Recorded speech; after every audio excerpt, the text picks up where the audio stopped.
Hello you! How we doing folks? It's Sunday night and there's 7 of us here for your listening delight. 7 participants for a 7th Doctor standalone story aboard a cargo ship where there's robots. There's a paranoid what was far away in the safety engineer? Security. We have a paranoid security engineer. We have very many robots. We have the introduction of medtech Liv Chenka. And we have the 7th Doctor playing his masterful chess player persona that we're very common with. There's Walgo at the cover right there.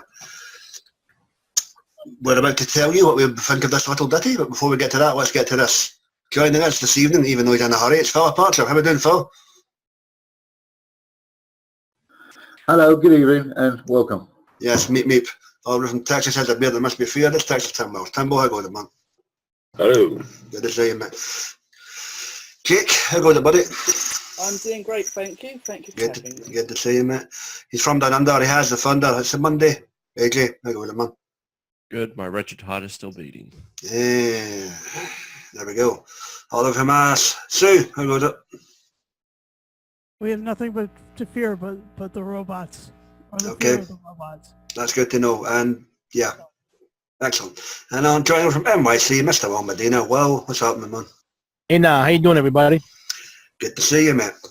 So, guys, we have somewhat of a whodunit, murder mystery galore, as one of the ship's crewmen gets murdered right away. Sylvester McCoy gets choked right away. And it's a case of, why is the robot doing this? Why are they uprising? Or are things not as they appear? Opening thoughts. Okay, AJ, opening thoughts on Robophobia, mate. Sylvester McCoy and Nicola Walker.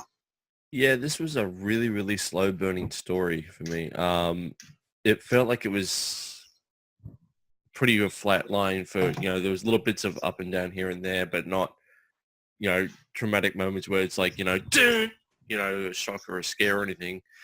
But it was a good story. It was a continuation for the Robots of Death a few months after that, which I can't believe the Doctor took so long to go back. But McCoy at his best, almost dying.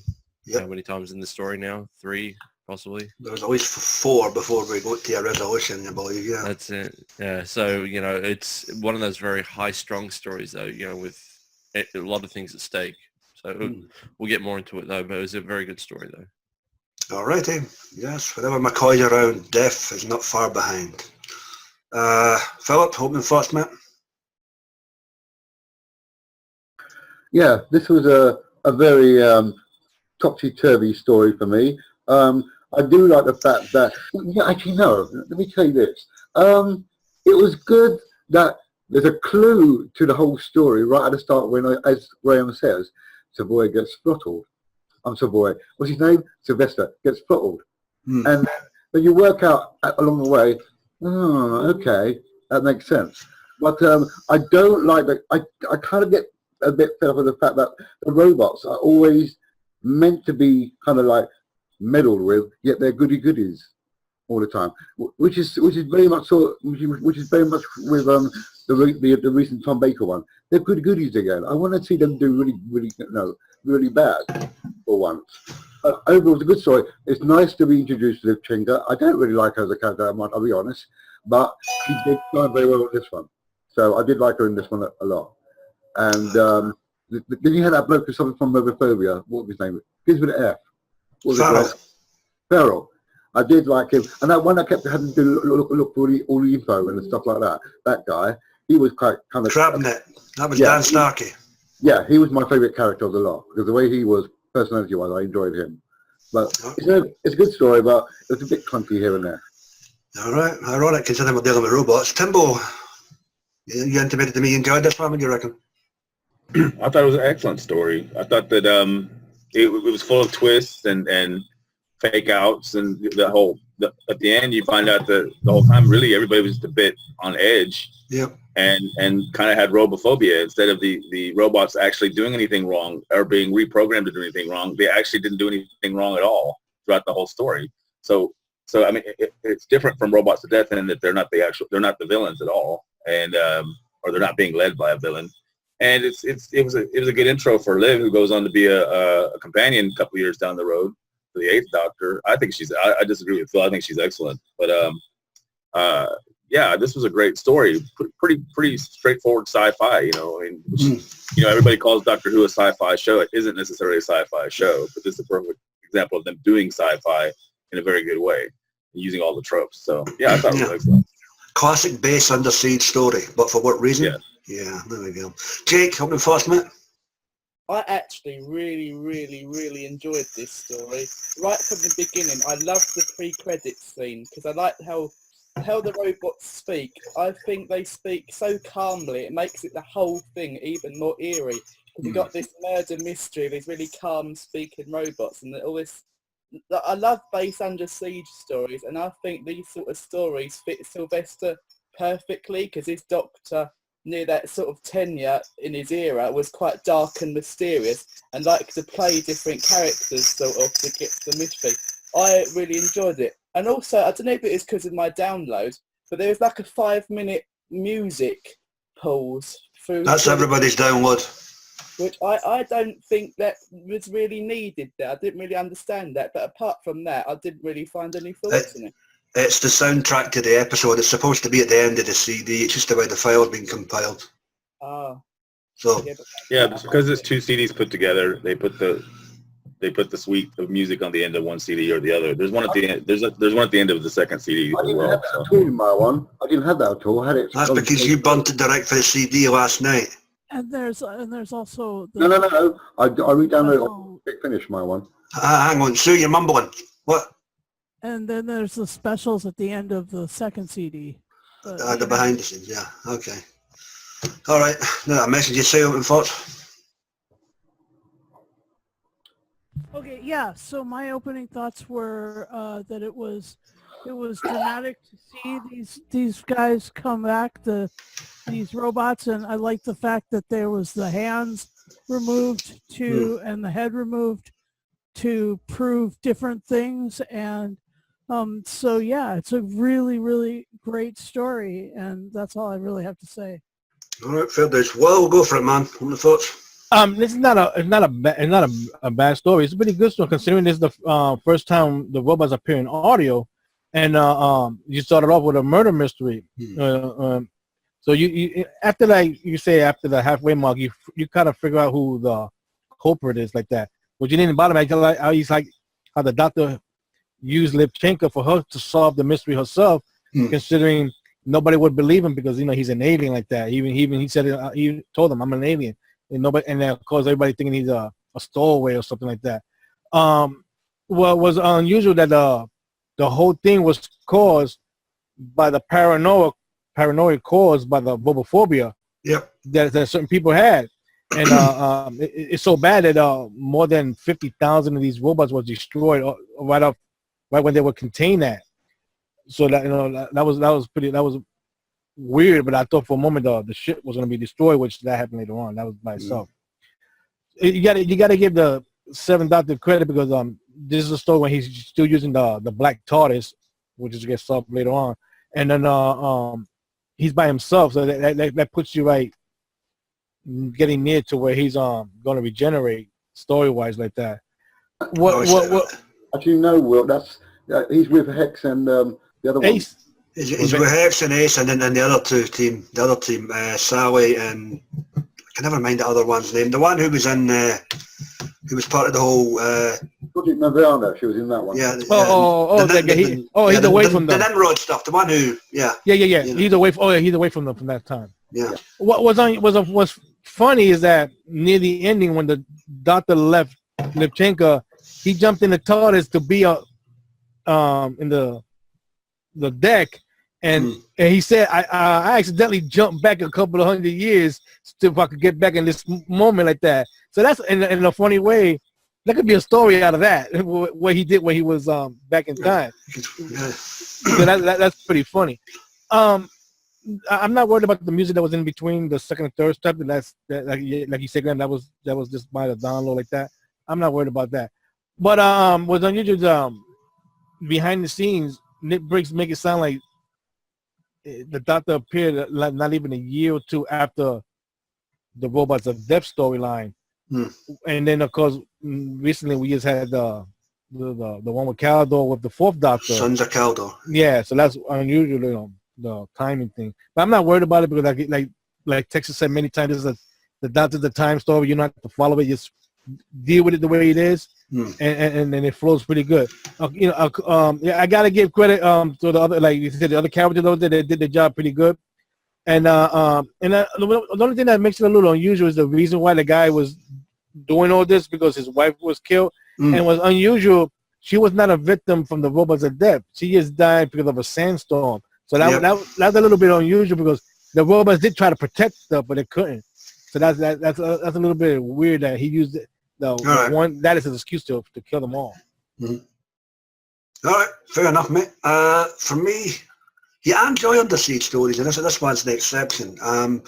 What I alluded to, you kind of figure out really early on that it's Farrell because he's the most paranoid on the ship, especially when they're always like shouting through the comms. But it's nice that they put a twist on it as to the reason why it's him. The time you get to the cliffhanger and part frame, you realise it's actually somebody in the suit. You pretty much know it's Farrell before he starts speaking. McCoy, he's just, you know, he's Syl. He's you know, manipulative as ever. Nicola Walker, good introduction to Liv Chenka here. As Tim alluded to, she'll be hooking back up with Paul McGann's Eighth Doctor, and the Traitor and Dark Eyes 2. Well, later on down the line. Crabneck, Dan Starkey done a great job. Just touched back on Farrell. Who played him again, Will? Toby Haddock. Toby Haddock plays Farrell, and who was Nicholas Peck? He was the captain. Nick plays Cellarite. Yeah, the captain of the ship who just wanted to know what the hell was going on all the way through this audio. I felt sorry for the poor guy, man. He was almost barking at orders, and no one was getting an answer. But no, great undersea story and a good standalone one for good old number 7. Any instances of parts to do it for you folks while we get going here? Timbo, anything stand out in it? Well, again, I thought the most cool thing about it was that they twisted it. They a couple of times. You do think the robot was bad at one point, and you do think but that would be a little bit too close to what they did on Robots of Death. So instead, they make you think that that's the case, but basically it's just everybody in the story is paranoid. Yep. And that was pretty clever. I mean, that they got away with it, because you would think that you know, somebody like Liv, somebody that resourceful would be like, wait a minute now. But the robots kept on insisting, we're here to help. We're here to help. And everybody was just like, no, get away. You know, so I mean, so the doctor has to explain it to them and say, no, you guys are being paranoid. The robots are here to help. And I thought that was really a really nice twist on the events. I thought that was really cool. Cool, mate. Thank you. Philip, anything stand up for you, mate? I did like the segment, you know, where they're racing through the ship to because the ship's about to crash into that planet or that area that they're going to crash into. Yeah. And Liv and the Doctor are going up and down lifts and everything like that, and racing towards to where are they going, to the bridge or something? Was it the bridge they were trying to reach? Yeah, they go down below deck. Below that, but that's the part I like, because it was all that's where the tension was for me when they were trying to race against time. Okay, mate. Fair enough. AJ, anything stand up for you, mate? Yeah, you guys keep saying it's a Under Siege story. For me, it felt more like a bit more Murder on the Orient Express, but in space. Like it's an enclosed. Yeah, maybe. Yeah. It's an enclosed thing, and the robots are more or less the red herring because the way they're so cheerful sounding and they try to help and all that. It's like they're to distract you from the real purpose of the killer. All I right. think that's what I thought. Anyway. That's a fair point. Okay, fair dues, mate. Susan, anything stand out for you? I thought that they were also red herring. I agree, AJ, and the fact that he was dressed as one was to further, you know, confuse the situation. It was great. It was really cool. Listening to Liv, you know, try and resolve the thing, and I really enjoy listening to the beginning of her, and I've heard her in Dark Eyes, and I think Doom Coalition as well. So I Hmm. think she's really amazing. All right. Some support for good old Farrell there. Toby, how you doing? Jake, anything stand up for you, mate? The voice acting, definitely. I don't think there's one character in this story that I didn't like. I thought it was superb. Each character, each actor did a superb job. And they all stood out to me equally. There wasn't one that, I think they're really good. Of course, Sylvester McCoy was phenomenal in this. And I also agree kind of with what Phil said about Liv. But I think she was much better in this story than what she was in the other stories that I've listened to her in, like in the Dark Eyes she was in. And that's all I've got to say, really. All right. Liv Chenka. Apparently she's the Marmite of the Doctor Who universe. Well, how about you, mate? Well, we'll start out, of course, how the doctor explained that he used his respiratory bypass to fake that he was killed like that. And well, I think the best thing that stood out was the robots sacrificed themselves to save the humans, to give them time for all of them to escape from the escape pod. Yep. And even the doctor would say, look, I could take a couple of you with me, and then they'll say, no, for him to go, and they all died going to the sun. That was unusual that they were willing to sacrifice themselves when some of them could have been saved. Mm. Well, yeah, that's true. That was a noble sacrifice by the robots. I'll give you that. I did like that small twist at the end where you thought, okay, they discover that's Farrell, all's hunky-dory, he's sedated, and then, oh shit, we put the code in, but this thing's still going to crash into something. Shit! We've got to do something. Like, you have one episode left. What are you going to do? At that point, and I was like, well, it's got to be something. Yeah. But to Will's point, I think they're trying to make the robots even more noble by doing that than you thought they were. So by the end of the story, you feel like a total idiot for ever thinking they were bad guys. You know what I'm saying? Yeah. Yeah. So. Yeah. They might be nuts and bolts, but they still have feelings. Well, they don't have feelings, but they have, they have moral standards, people. Yeah. Go figure. So, yeah. Very enjoyable tale indeed. Right, guys, open mic portion of the podcast. Anything else you want to bring up before we get this vetoed and in the can so Falk can leave his flat? No, I got to say that for the first story that introduces Liv Chenka, it's not a bad thing because I think Texas told me not so long ago because of how she came in Dark Eyes and then she continued from then on with the Eighth Doctor. That was unusual for all the characters that the Doctor has met. This one will come back and to be a companion with the Eighth Doctor. So you got to give props to the actress for doing a good job as she did in this one. Can I ask a clarifying question? Does that mean that Liv Chenka is actually from Kaldor? Yes. Yeah. I never knew that. I thought she was from elsewhere, but... Yeah, Kaldor. Kaldorian. Oh, okay. That gives me a better look at her then. Because she's no human. You like her all of a sudden. You racist. I never knew she was from... She's still human. She's just from a different galaxy. Different galaxy, you know. I know, but I didn't realise she was from Kaldor itself. I thought she was just on there as some sort of training, whatever.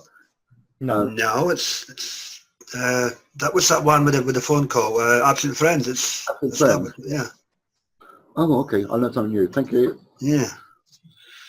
Unbelievable. Anything else, guys? Wow.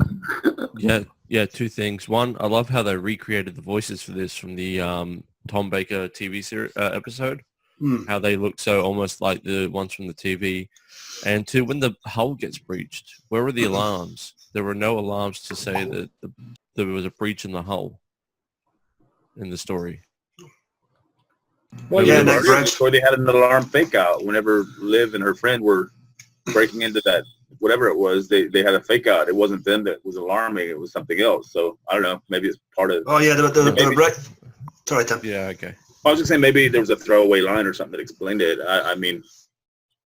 Yeah, they were breaking into, who was the guy who was murdered right at the beginning? They were breaking into his quarters to check the video file, or to check his I think at the point in the story you're thinking about, AJ, too, is that at that point, everybody thinks the robots have gone crazy and they're going to kill everybody. Yeah. They're literally going from room to room to murder people is what it implied, I think, at that time. Yeah. Okay. In the words of Cappy, you've all developed a fault. But, yeah, there you go. You're so English. So the fall was again. It seemed like it was against the three laws of robotics. Like I like how that was sort of implied. Anyway. All right. Okay, anything else, guys, before we... No. All right, well, I've got Ash vs. Evil Dead to watch, so I guess it's that time again. FYI for the ladies, just because your man came doesn't mean you made him come. What? And don't forget your chisel. Your jizzle. Yeah, your chisel, yeah. Robophobia. Sylvester McCoy and Nicola Walker. Big Finish main range story 149. Okay, AJ, what do you give us out of 10? I'm going to give it an 8 out of 10. It was a good story, and I like the soundscape for the story. It was really well done. Okay, mate, cheers. Philip, what say you, man? I'm going to give it a 7.5 out of 10. It's a good story, but it's fine. It's meh for Mr. Art. I can't give it any higher than what I want to give it. Come on, man. I never said that. No, but you just... Oh, never mind. Forget it. 7.5 out of 10. Timbo, go higher, please. I'm going to give it a 9.75 because it was good, and I enjoyed it very much. Like I said last evening, I planned on listening to the first 2 yesterday, but I was enjoying it so much I just kept going with it and finished it. Usually I listen to it on Sunday morning, so there you go. Well, that's the mark of a good story. Good stuff. Sue, what say you? What's the number? I'll give it a 9 out of 10 and stuff like that. Stuff like that. Cool. Right. I know 420's just been, but my God.